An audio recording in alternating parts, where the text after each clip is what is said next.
I am Safiya Noble, and I am a faculty member at the University of Southern California, Annenberg School of Communication. I will say, I've been toe-to-toe with people from every kind of Ivy League university all throughout my career, both when I was in corporate America and in the university. And the things that people at Fresno State taught me, all of my professors, equipped me to go toe-to-toe.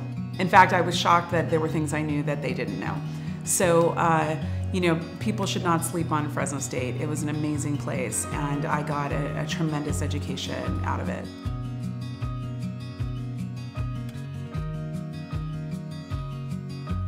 I wanted to go to Howard in Washington, D.C., or Spelman. My mom was ill when I was in high school, and my brother and sister were much older, and they were off doing their thing, and so it was really kind of on me to stick around and make sure that our mom was good. And you know, with hindsight, I'm just so glad that I did that.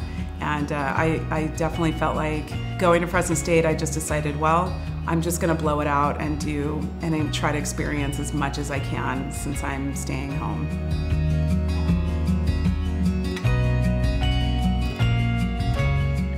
When you work in student groups and student activities and work around issues that are happening in your community, you realize that there are things that you share in common that actually deepen your humanity, that are not really about politics, but start to become about what does it mean to live in the world that is diverse and make space for everyone.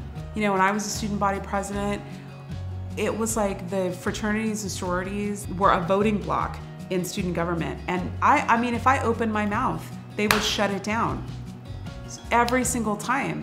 I mean, you know, I was not the type of person, nor were other activists at Fresno State, the type of people who would get awards like this, let's just say. I mean, this is shocking. It's not the one person.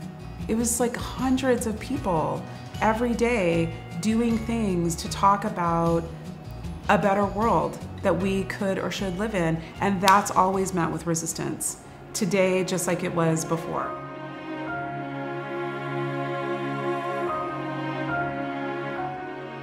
All while I was doing that kind of corporate work, I was always spinning on how was I gonna get off of this and go back to graduate school.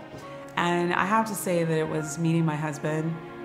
We worked at the same ad agency in Oakland, and I went and made a mistake of telling him that, you know, my real dream was to get a PhD and be a professor. And he went and took it seriously and super supported me to eventually do that.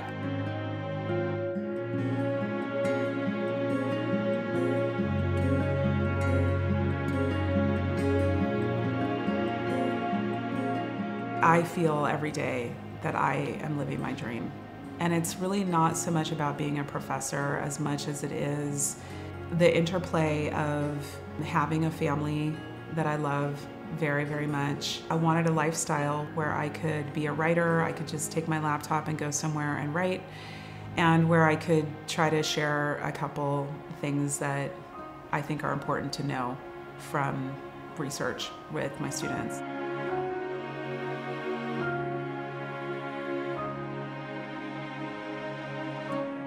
If I can make research, if I can write, and I can do studies that can be discovered 100 years from now and provide some insight, then, you know, that seems like a way to be more thoughtful about the bigger picture. You know, being an educator is the greatest privilege I've ever experienced professionally.